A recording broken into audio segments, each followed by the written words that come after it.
The alarm on the veteran listening post had not rung in 11 years. When it rang now, it did not stop. Officer Na Threll stood up so fast her chair spun behind her and hit the wall. The screen above her station showed a red dot crawling toward the edge of the system, moving in short, broken jumps. A ship. Not one of theirs. Not one anyone knew. "Report," said Station Commander Oves Ka, walking in with her tail still wrapped from sleep. She was an older veteran, gray around the eyes, and she did not like being woken for nothing. "Unknown vessel," Na said. "It came out of a jump about 2 hours ago, past the outer marker. It has been moving in short bursts since then, like something is wrong with its drive. Or like something is chasing it," said a younger officer near the back, a veteran named Doss, who always thought the worst first. Oves Ka walked to the screen and studied the dot. The veteran were not a warlike people. Their whole territory sat quietly at the edge of known space, far from the busy trade lanes, because quiet was how they liked it. They had built this listening post to watch for pirates and rogue mining ships, not for whatever this was. "Hail it," she said.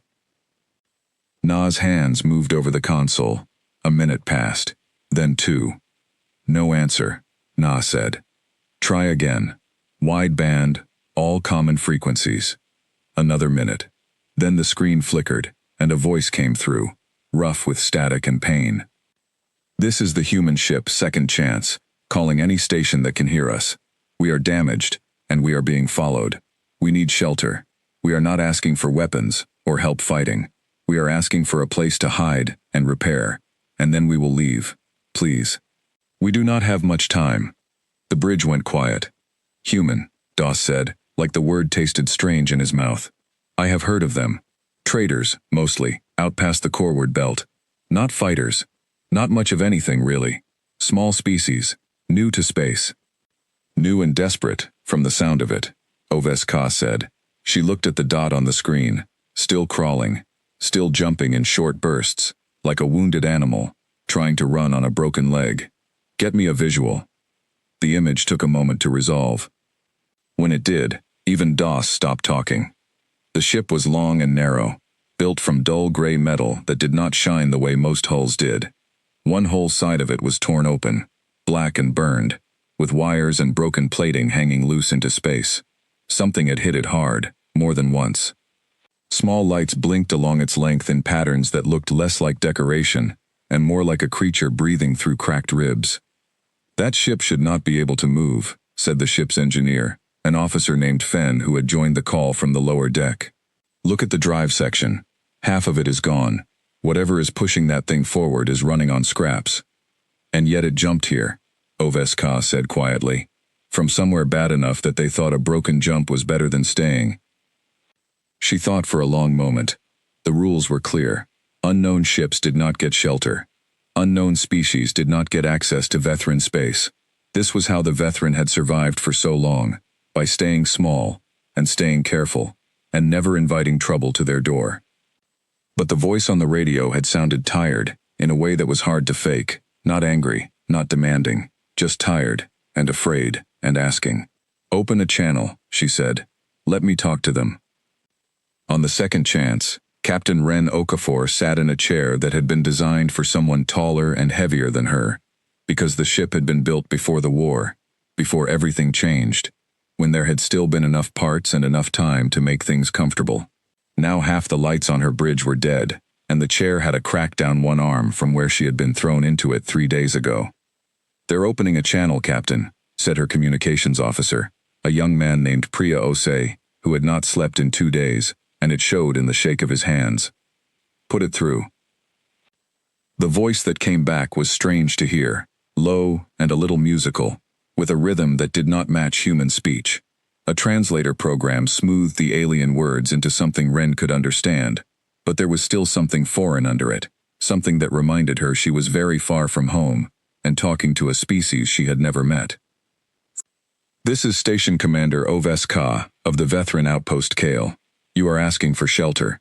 I need to know who you are running from, and why, before I can decide anything." Ren closed her eyes for half a second. It was a fair question. She would have asked the same thing. "We were a survey and relief ship," she said. "Second Chance. We were mapping trade routes past the edge of human space when we found something we were not supposed to find. A fleet. Not human. Not anything we had records of. They were doing something to a planet out there. Something I am not going to describe over an open channel, in case they are listening. We got close enough to record it, and then they saw us. And they have been chasing you since, Oveska said. For 11 days, Ren said. We lost 2 of our escort ships in the first hour. We have been running ever since, trying to get far enough that we could jump somewhere they would not expect. I do not know if we made it. I do not know if they are still behind us.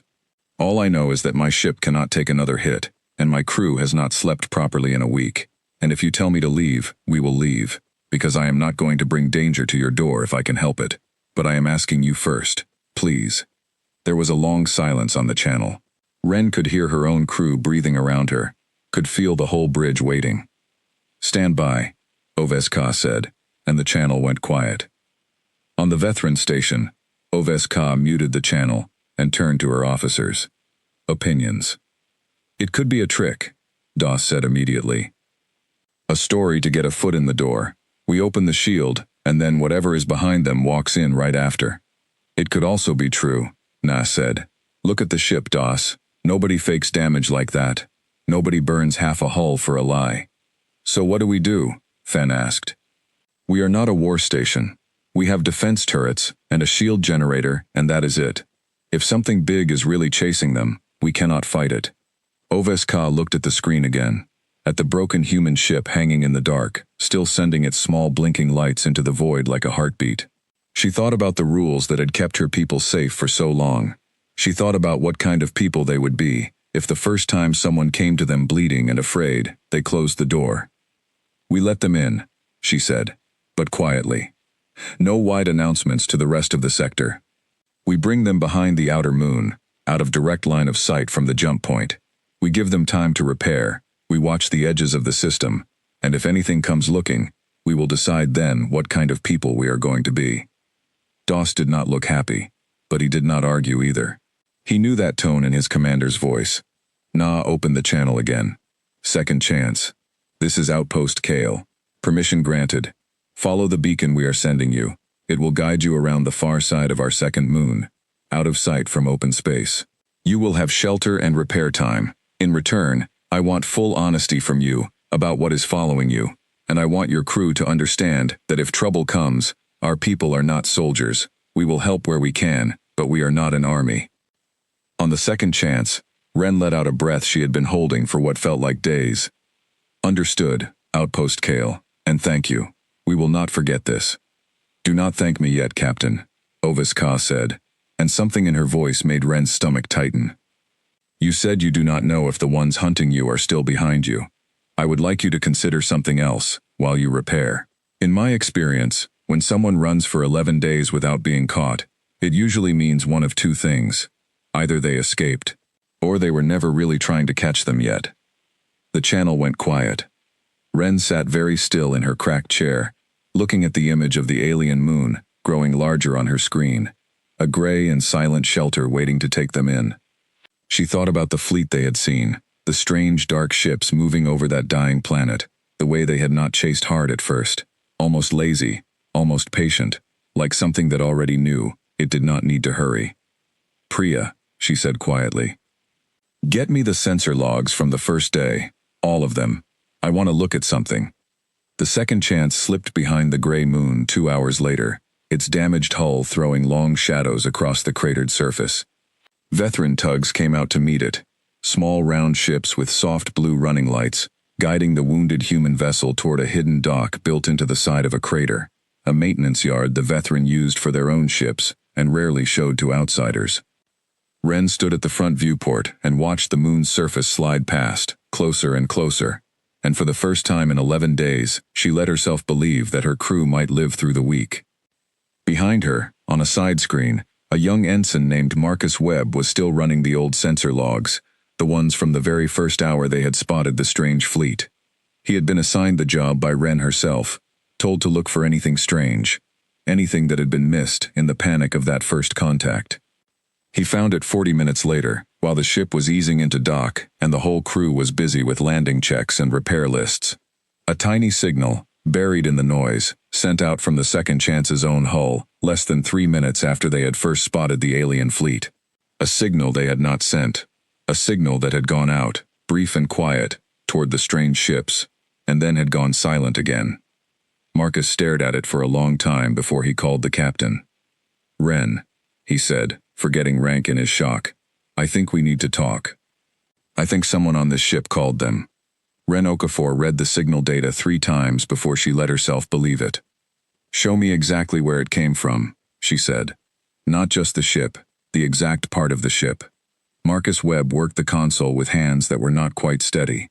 He was 24 years old and had joined the Second Chance because he wanted to see new stars, not because he thought he would spend 11 days running for his life and then discover a traitor on board. "Deck 4, he said. "Storage bay, near the old cargo lock. That whole area was sealed off after the fighting started. Remember? We lost pressure there on day 1, so nobody's had a reason to go back." Ren stood very still. "Deck 4, storage bay. That was Elena Cade's section." Cade was the ship's cargo master, a quiet woman who had been with the crew for 3 years and had never given anyone a reason to doubt her. "Do not tell anyone else about this," Ren said. "Not yet. I need to think." She did not get much time to think. 10 minutes later, the ship shuddered gently as the veteran tugs finished guiding it into the hidden dock, and the intercom crackled with the voice of her first officer, a steady man named David Oseji, telling her that the aliens were requesting to come aboard to help assess repairs. Ren looked at Marcus. "Say nothing," she said again, and went to meet their hosts. The veteran who came aboard were smaller than Ren expected, standing a little shorter than most humans, with gray-green skin and large dark eyes that seemed to take in everything at once. Their leader was an engineer named Dresh Communal, sent by Oves Ka to look over the damage and see what could be fixed. "Your hull is in worse shape than your transmission suggested," Dresh said, walking the length of the main corridor with a small device that clicked and hummed as it scanned the walls. "Whatever hit you was using something we do not have good records of. The burn patterns are strange. Not plasma, not any kinetic weapon I know, something else." "Can you fix it?" Ren asked. "Some of it. The outer hull, the life support, some of your power systems, yes. The weapon that hit your drive core, I am less sure about. That will take longer, and parts we may need to make ourselves." Dresh paused and looked at her with those large dark eyes. "You look tired, Captain. All of your people do." "We have not slept much," Ren admitted. "Then perhaps you should sleep, while my people work. You are safe here. For now." Ren almost laughed at the honesty of it. For now. Not forever. Not a promise. Just the plain truth. And somehow that was more comforting than any grand assurance would have been. She did not sleep. Instead, she called a private meeting in her quarters with David Osegi and her chief of security, a broad, quiet man named Tobias Marsh, who had been a soldier before he had been anything else. "I found something," she said, and told them about the signal. David's face went hard. "Cade," he said, "I never liked how quiet she was about her past. Nobody talks that little unless they are hiding something." "That is not evidence," Ren said. "Quiet is not guilt. But the signal is real, and it came from her section, and I need to know why before I decide what to do about it." "Let me talk to her," Tobias said. His voice was calm, but there was something underneath it, something coiled and ready. "No," Ren said. "Not yet. If she is the reason we have been followed for 11 days, then whoever she is working with may still be listening somehow. I do not want to spook her into doing something worse. I want to watch her, quietly, see where she goes, who she talks to, what she does, now that we are safe, or as safe as we are going to get." Tobias did not look happy about it, but he nodded. Elena Cade did not know she was being watched. She spent the first day in the shelter of the Veteran Moon, doing exactly what any tired cargo master would do, checking inventory, helping the repair teams find spare parts, eating in the mess hall with the rest of the crew, and saying very little, as she always did. On the second day, she asked for permission to go to the storage bay on Deck 4, the sealed section, saying she needed to check on a crate of medical supplies that had been damaged in the fighting. Tobias Marsh followed her at a distance, staying out of sight in the maintenance shafts that ran along the upper part of the corridor. She went into the storage bay. She stayed there for 11 minutes. When she came out, She was carrying nothing, and her face looked pale in the dim emergency lighting. Tobias reported it to Ren that evening. Nothing in her hands, he said. But she was in there long enough to do more than check on a crate. I want to search that bay. Do it quietly, Ren said. And Tobias, I want you to bring a veteran scanner, if you can borrow one from Dresh, something to check for transmission devices. If there is a beacon in there, I want to find it, before we decide anything else. It took until the middle of the third night, ship time, before Tobias and David found it. Hidden inside the housing of an old environmental sensor, wedged behind a support strut in the storage bay, was a small black device, not much bigger than a human thumb, with a cracked casing and a faint blue light still blinking inside it. It is transmitting, David said quietly, holding the veteran scanner close to the device. Low power, short range, but it is definitely sending something. Tobias's jaw tightened. So Cade planted a beacon before we ever left human space. That means this was not an accident. That means somebody wanted this ship followed from the very beginning. Ren looked at the small blinking device in David's hand and felt something cold settle in her stomach. 11 days of running, of losing people, of watching 2 escort ships burn, and the whole time, something in her own crew had been quietly showing the way. Bring her to my quarters, Ren said, now, and bring the device. Elena Cade did not look surprised when Tobias came for her. That, more than anything, told Ren everything she needed to know before the woman even sat down. You knew we would find it eventually, Ren said, setting the small device on the table between them. Elena looked at it for a long moment before she spoke. I hoped you would not have to, she said quietly. I hoped we would lose them before it mattered. Who are you working for? I am not working for anyone, Elena said, and there was something raw in her voice now. Something that had been held tight for a very long time and was finally starting to break. My brother was taken 3 years ago. Off a colony transport, out past the edge of surveyed space. The people who took him, the ones with the strange dark ships, they told me if I wanted him back alive, I would need to help them. Small things at first, reports on trade routes, then bigger things. And then, this. Plant the beacon. Make sure the ship they were tracking could always be found. Why this ship? David asked. Why us? Because you found something they did not want found, Elena said, looking at Ren now, her eyes wet. The planet, what you saw them doing there. They needed to know if you had really seen it, and if you would tell anyone. I do not know everything. I swear I do not. They never told me more than I needed to know to do my part, but I know they are not far behind us.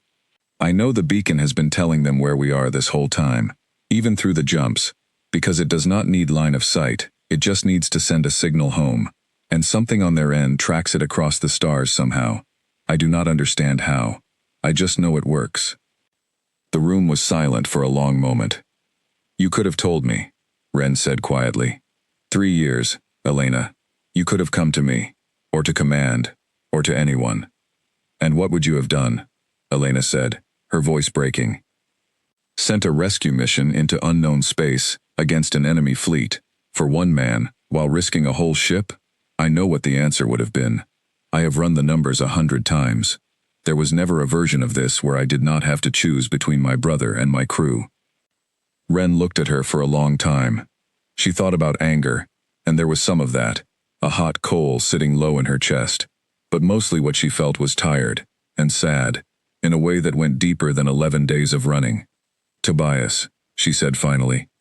Take the beacon to Dresh Communal. Tell him everything. Ask if the veteran have any way to jam or hide a signal like this, now that we know it is there. And Elena. She turned back to the pale, shaking woman across the table. You are confined to quarters, until I decide what happens next. Not as punishment.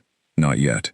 Because I need to think, and because if what you are telling me is true, then the people who did this to your brother are going to come here anyway, and I need every hour we have to prepare.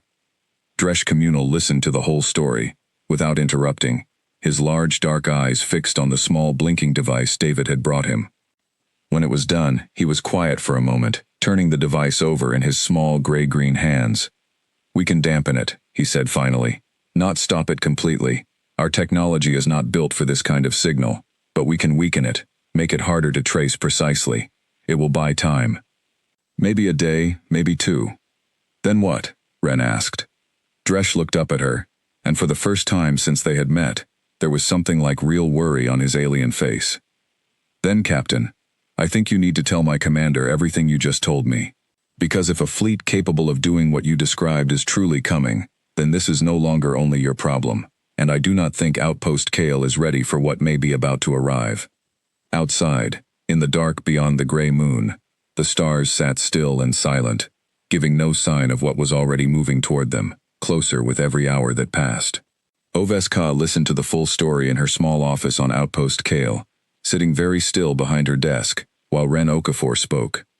Dresh Communal stood by the door, and Tobias Marsh stood behind his captain, arms crossed, watching the veteran commander's face for any sign of what she was thinking. When Ren finished, Oveska did not speak for a long moment. She looked down at the small black beacon sitting on her desk, its blue light now dim under a veteran dampening field, and then she looked back up at the human captain in front of her. "You brought a tracking device into my system," she said quietly, "without knowing it was there, and now you tell me a fleet, capable of destroying a planet's surface, may be following that signal here." "Yes," Ren said. There was no point pretending otherwise. "I am sorry. If I had known sooner, I never would have asked to come here." "I believe you," Oveska said, and something in her tired voice suggested she meant it, "which does not change the problem in front of us." "We can leave," Ren offered. "Right now, damaged as we are, if it keeps your people safe. With a dampened signal that could fail at any moment, on a drive that is still only half repaired?" Dresh cut in from the doorway. "Captain, with respect, if you leave now, you will not get far before your ship falls apart around you. And if the beacon is still transmitting even weakly, you may simply lead them somewhere else, instead of away." Oveska rubbed her eyes with 2 fingers, a very human gesture that looked strange on her alien face, and Ren wondered if she had picked it up from watching translated recordings of human diplomats over the years. "No," the commander said finally, "you will not leave. Not like this. That would only trade one kind of disaster for another, and I refuse to send anyone to their death simply because I am afraid of what might happen if they stay." She stood up from her desk. "Instead, we prepare. I want every defense turret on this station brought to full readiness. I want the shield generator checked twice. I want every ship we have capable of flight ready to move on short notice. And I want your ship's weapons, Captain Okafor, whatever you have left that still works, integrated into our defense plan. If they are coming, I would rather face them standing than run and be caught with my back turned." Tobias allowed himself a small, grim smile. He had spent enough of his life in rooms like this one, listening to leaders decide whether to fight or flee, to recognize the sound of someone choosing to fight. The next 20 hours passed in a blur of work. Veteran engineers swarmed over the Second Chance's damaged hull, welding new plating over the worst of the burns, running fresh cable through the gutted sections, coaxing the half-destroyed drive core back toward something like function. Human engineers worked alongside them, exchanging tools and half-understood technical terms through translator devices, finding a strange kind of comfort in the shared language of machinery, which needed no words at all once you understood what a stripped bolt or a burned circuit looked like, no matter what species you were. Ren spent most of the time on the bridge, going over what weapon systems still worked. The Second Chance had never been built as a warship. It carried a handful of point defense cannons, meant for clearing debris and discouraging pirates, nothing that could stand against a real fleet. But point defense cannons, mounted properly and aimed well, could still do damage to smaller craft, and Ren was not about to leave any tool unused. 4 cannons operational, David reported, reading from a datapad. 2 more we might be able to bring online, if the veteran can spare parts for the power coupling. Shields are weak, maybe 40% of rated strength, and that is being generous. It will have to be enough, Ren said. Elena Cade remained confined to quarters, but Ren had her brought to a secure terminal under guard, and asked her to write down everything she remembered about the fleet that had taken her brother. Ship shapes, weapon types, anything at all that might help. It was not much. Elena had never seen the ships herself, only spoken to a voice on an encrypted channel, given instructions through text that vanished the moment it was read. But she remembered one detail that made Ren's blood run cold.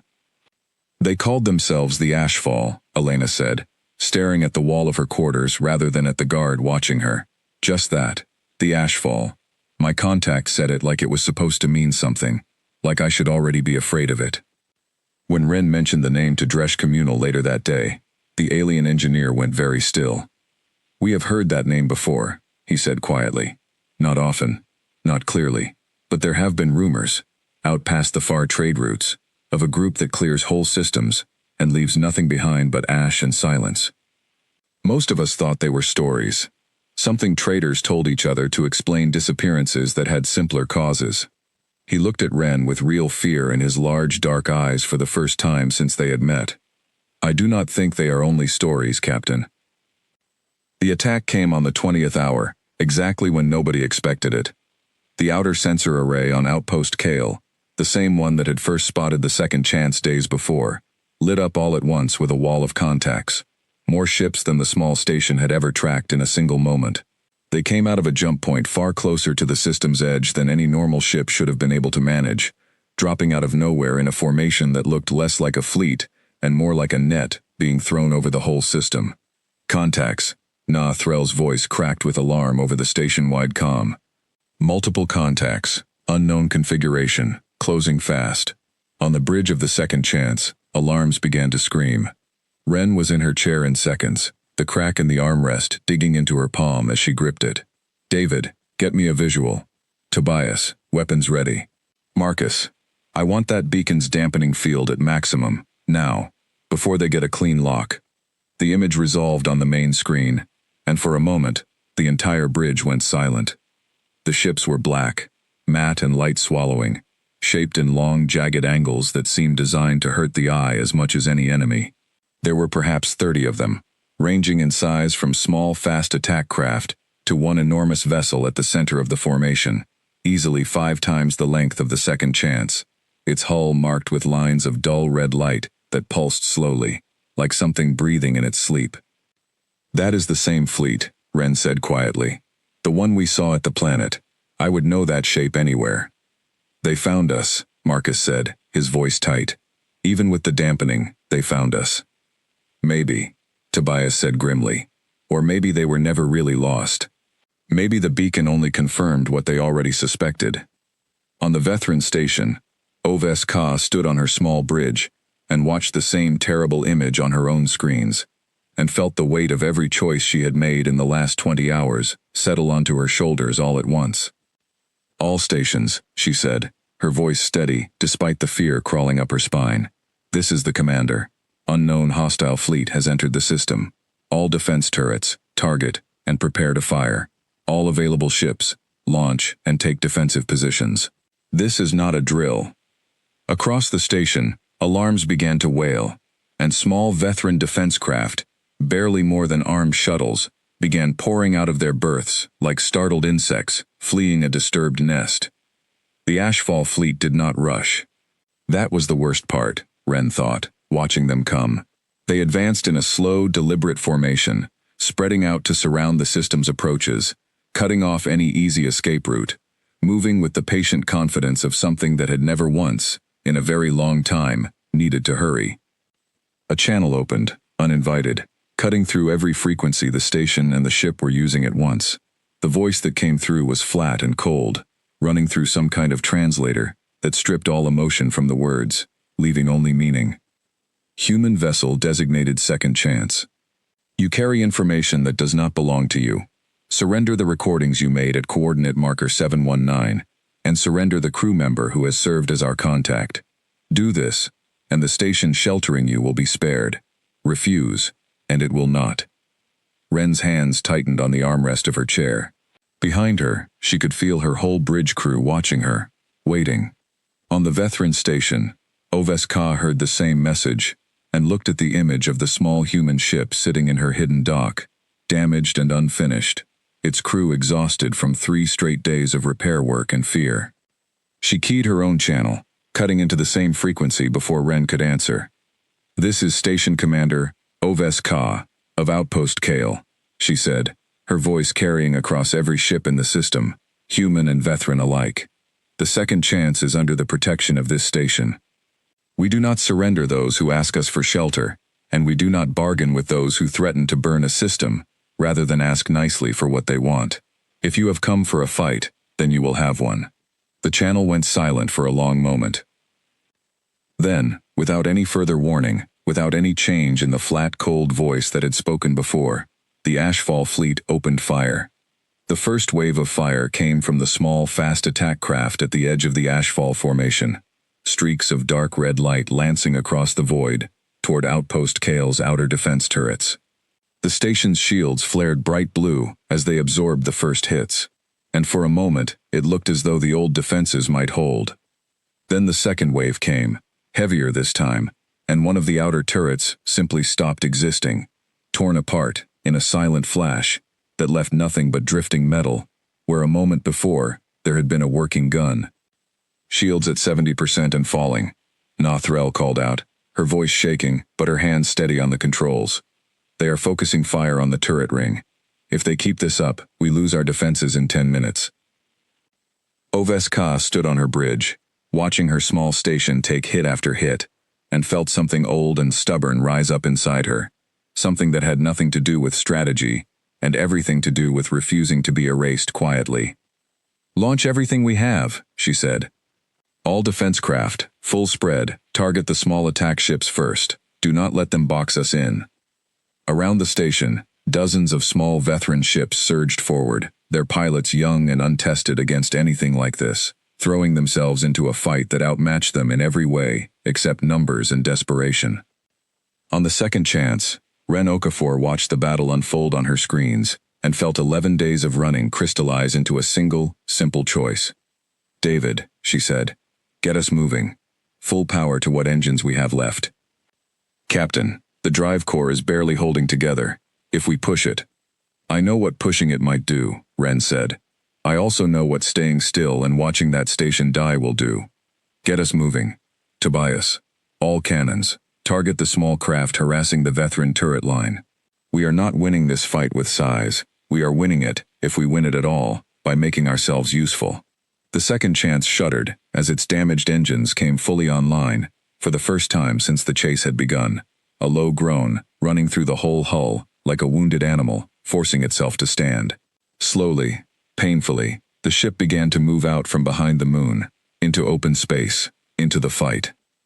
"Cannons locked," Tobias said. "Firing."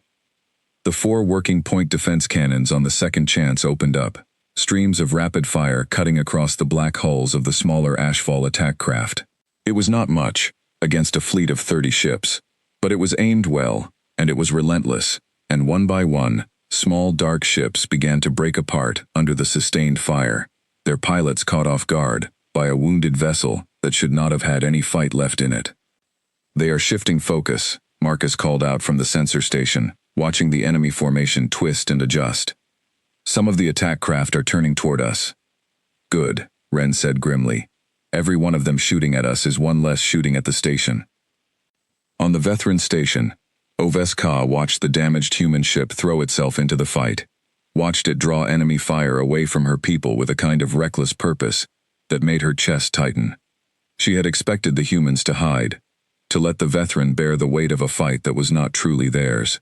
Instead, the small broken ship was fighting like it had something to prove, or something to protect, that mattered more than its own survival. "Commander," Na said, "the human ship has taken hits, shields down to 20%, but they are still firing. They have destroyed 4 of the small attack craft." Oveska felt something shift inside her, a kind of grim respect she had not expected to feel for a species she had known for less than 3 days. "Concentrate our remaining defense craft alongside them," she ordered. "If they are willing to stand and fight for us, the least we can do is stand beside them." The battle raged for what felt like hours, but was, by the ship's own clocks, only 40 minutes. The second chance took hit after hit, its already fragile hull screaming under new damage, sparks showering across the bridge as consoles overloaded and died. David Osagi took a shrapnel wound to the arm and kept working with his good hand, refusing to leave his post. Marcus Webb's console exploded beside him, throwing him against the wall, and he pulled himself back up, blood running from a cut above his eye, and kept tracking targets. Through it all, the great central ship of the Ashfall fleet had not moved, had not fired a single shot. It sat at the heart of the battle, its dull red lights pulsing slowly, watching, waiting, like something too large and too patient to bother with the small chaos happening around it. "Why is it not attacking?" Tobias asked, glancing at the massive vessel between shots. "I do not think it needs to," Ren said quietly, watching the smaller ships continue their assault, watching her crew fight and bleed to hold the line. "I think it is waiting for us to wear ourselves out. I think this whole thing has been a test, to see how hard we would fight before we broke." She was right, though she would not learn exactly how right until later. It was Elena Cade, still confined to her quarters under guard, who found the answer. Watching the battle unfold on a small screen in her room, guilt and desperation twisting together inside her, she began going back through every fragment of memory she had of her contact with the Ashfall, every instruction, every hint they had let slip over 3 years of forced cooperation. And in the chaos of the fight, one detail rose up in her memory that she had never thought mattered before. Her contact had once complained, in a rare, unguarded moment, about a flaw in their own communication relay, a weakness in the system that connected the smaller attack craft to the great central ship.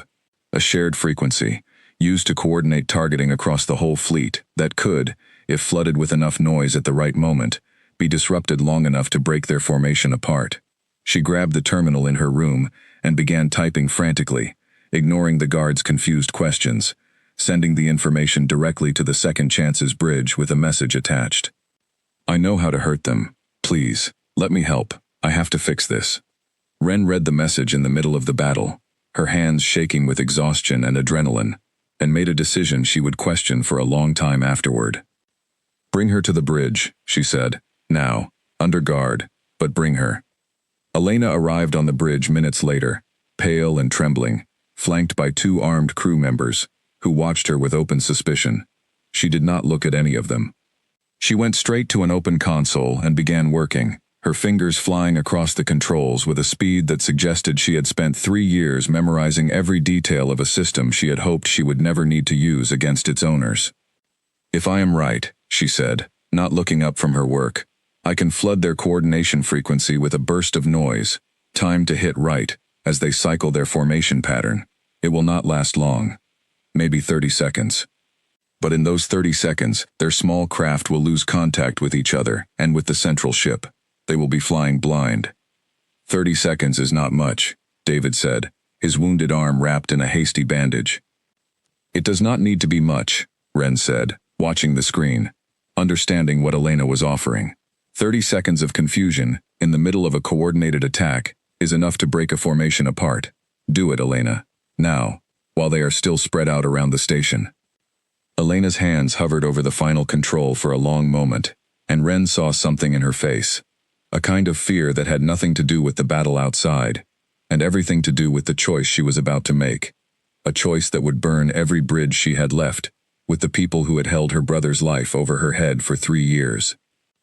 "They will know it was me," she said quietly. "They already know," Ren said, as gently as the moment allowed.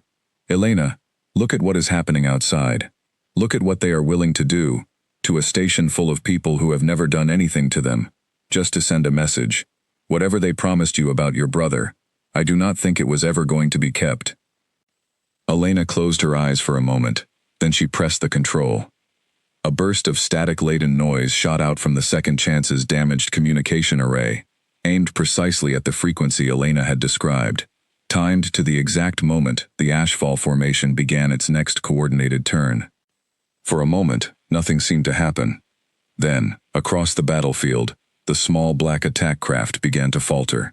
Ships that had been moving in perfect, terrible unison suddenly scattered, colliding with each other, firing at empty space, turning in directions that made no tactical sense. The tight net the Ashfall fleet had thrown over the system came apart at the seams, just for a moment, just long enough. "Now," Ren shouted. "All ships, concentrate fire on the confused formation. Hit them while they cannot coordinate." Across the system, human cannons and veteran turrets alike turned toward the scattering Ashfall craft, and for the first time since the battle had begun, the defenders were not simply surviving. They were winning. The 30 seconds of confusion, Elena Cade bought them, turned into the turning point of the entire battle. By the time the Ashfall small craft regained their coordination, they had lost nearly a third of their number, and the tight net around the system had broken into scattered, disorganized groups. But the great central ship had not been idle. As its smaller escorts scattered and burned, the massive vessel finally began to move, its dull red lights brightening, pulsing faster now, like something waking fully from a long, patient sleep. It turned its bow toward the second chance, and a low hum began to build along its hull, a sound that reached even through the vacuum, picked up by sensors as a rising vibration that made every alarm on the human bridge scream at once. "Captain," Marcus said, his voice tight with fear, "they are charging some kind of main weapon. Power readings I have never seen before. If that fires at us, I do not think our shields will matter at all." Ren looked at the image on her screen, the enormous black ship gathering its strength, and felt the weight of every choice that had brought her here settle onto her chest. "David, evasive maneuvers, best you can manage with what we have left. Captain, the drive core." "I know," Ren said. "Do it anyway." The second chance lurched hard to one side, its damaged engines screaming in protest, just as a beam of dark red light lanced out from the central ashfall ship, close enough that the edge of it clipped the human vessel's outer hull, tearing away an entire section of plating in a silent, terrible flash. The ship rocked violently, throwing crew members from their seats, alarms multiplying across every console. "Hull breach on deck 2, someone shouted. "Sealing now." Ren pulled herself back into her cracked chair, blood running from a cut on her forehead where she had struck the console. "Status," she said, forcing her voice to stay level. "We are still here," David said grimly, one hand pressed to the new wound on his side, his bandaged arm hanging useless. "Barely. Shields are gone. Hull integrity at 40% and falling." On the Vethran station, Ovis Ka watched the human ship take that terrible hit and felt something close to horror settle into her chest. She had asked them to fight, she had let them throw themselves into a battle that was not truly theirs, and now, she was watching them die for it. "All remaining defense craft," she said, her voice raw, "converge on that central ship. Draw its fire. Do not let it finish what it started." Small Vethran ships, what few remained after the first waves of fighting, turned as one, and surged toward the enormous black vessel, weapons blazing, throwing themselves into the path of a weapon they had no real hope of surviving. It should not have worked. By any reasonable measure of the fight, the small scattered defense craft, human and Vethran both, battered and outgunned, should have been finished off within minutes by a ship built to level planets. But the Ashfall central vessel, for all its terrible power, had a weakness that neither side had known until that moment. Its main weapon, the one that had nearly ended the second chance, needed time to recharge after firing. A long, vulnerable window during which the great ship could only rely on its smaller point defenses, already strained by the chaos Elena's disruption had caused. Tobias Marsh saw the opening first, watching the enemy ship's power readings on what remained of his console. "Captain," he said, "its main gun is down. It cannot fire that thing again for at least 2 minutes. If we are ever going to hit it hard, it is now." Ren looked at her crew, bleeding and exhausted, at her ship held together by scorched metal and stubbornness, and made the last hard call of a very long day. "All remaining power to the forward cannons," she said. "David, get us as close as this ship can manage without falling apart. Tobias, target their weapon housing directly, the same section that just fired at us. If we can damage it before it charges again, we buy everyone in this system a lot more time." The second chance surged forward, closing the distance to the enormous black ship, its remaining cannons blazing, joined now by every Vethran craft that could still fly, all of them pouring fire into the same weakened section of hull. It was not one shot that broke through. It was dozens, small and desperate, chipping away at armor never designed to withstand sustained, concentrated fire from every direction at once. When the weapon housing finally cracked open, venting bright plasma into the void, the explosion that followed lit up the entire system, bright enough that sensors on the far side of the outpost registered the flash before the sound of victory reached anyone's lips. The great ship did not explode entirely. It went dark instead, its pulsing red lights fading to nothing, drifting now, powerless, at the heart of a battle it had expected to win without ever truly fighting.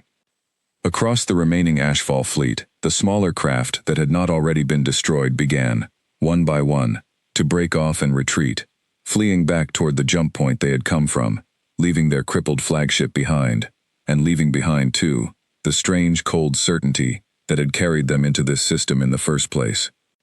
The aftermath took days to sort through. Outpost Kale had lost 11 defense craft and suffered heavy damage to its outer turret ring, but the station itself still stood, its people alive, its lights still burning. The second chance would need weeks of repair before it could safely make another jump, and some of those repairs, Dresh Communal admitted honestly, were beyond what Vethran technology alone could manage. But it too still stood, its crew battered but breathing. Oveska called Ren to her office once the worst of the chaos had settled, and for a long moment neither of them spoke, simply sitting together in the quiet aftermath of a fight neither had expected to survive. "I owe you an apology," Oveska said finally. "3 days ago, I called you desperate, and I let a distress signal in only because I could not bring myself to turn away someone asking for help. I did not expect you to fight for us the way you did." "You did not have to let us stay," Ren said. "You could have turned us away, and none of this would have touched your station at all." "Perhaps," Oveska said, "but I do not think that is who I want to be, or who my people want to be. And I think, Captain Okafor, that your kind fights harder for strangers than most species I have known fight for their own families." Ren thought of Elena Cade, sitting quietly in the medbay now, no longer under guard, having given a full account of everything she knew to both human and Vethran officers. She thought of the choice Elena had faced for 3 years, and the choice she had finally made in the middle of a battle, knowing it would cost her whatever thin hope remained for her brother. "We are not perfect," Ren said. "We have people who make terrible choices, for reasons that make sense to them at the time. But when it matters, when someone is standing in front of danger, most of us would rather stand and fight than run and leave someone behind. I do not know if that makes us better than anyone else. It is just who we are." The Ashfall flagship, dark and powerless, was towed into the same hidden dock that had sheltered the Second Chance days before, its systems carefully studied by Vethran and human engineers, working side by side. What they found inside confirmed the worst of what Elena had described. Records of entire systems stripped bare, coordinates and dates stretching back years, a pattern of destruction that had gone unnoticed and unopposed for far longer than anyone wanted to admit. It also confirmed something else. Deep in the ship's crew records, alongside thousands of names belonging to people taken from a dozen different worlds and forced into service, Ren found the name of Elena's brother, alive, listed as being held at a facility whose coordinates were still intact in the damaged ship's memory banks. She brought the information to Elena herself, sitting beside her in the quiet of the medbay. "He might still be there," Ren said. "I cannot promise anything. It is a long way, and dangerous, and I do not know what we will find when we arrive. But I am not going to leave this alone, not after everything you did for this crew." Elena looked at her for a long moment, tears running silently down her face, and said nothing at all, because there was nothing that needed saying. 3 weeks later, the Second Chance sat in the same hidden dock, its hull fully repaired, its systems humming with new life, thanks to weeks of combined human and Vethran effort. A crowd of Vethran engineers and station crew had gathered to see the ship off, an unusual gesture for a people who had once prided themselves on quiet distance from the wider galaxy. Oveska stood at the front of the gathering, looking up at the ship that had arrived broken and desperate, and was leaving now, still scarred, but whole. "Where will you go first?" she asked, as Ren stood at the base of the boarding ramp. "To find Elena's brother," Ren said, "and after that, to warn as many people as we can about the Ashfall, and what we found in that ship's records. This is bigger than one crew, or one station. I think it always was. If you ever need shelter again," Oveska said, "you will always have a place here." Ren smiled, tired but real. "I think, Commander, that after this, you might find more of your people willing to open that door for strangers than you expect." She climbed the ramp, and behind her, the crew of the Second Chance, battered and changed by 11 days of running and 1 long night of fighting, followed her home to a ship that had once asked for shelter, and had found, instead, something closer to family. The Second Chance lifted off from the hidden dock an hour later, its engines steady and strong for the first time in weeks, and turned its nose toward the dark of open space, carrying with it the truth of what it had seen, and the promise of what it still meant to do. Behind it, Outpost Kale watched the small human ship go, and for a long time afterward, told the story of the day a broken ship had asked for shelter, and had shown an entire station what it truly meant to stand and fight for someone else. The end.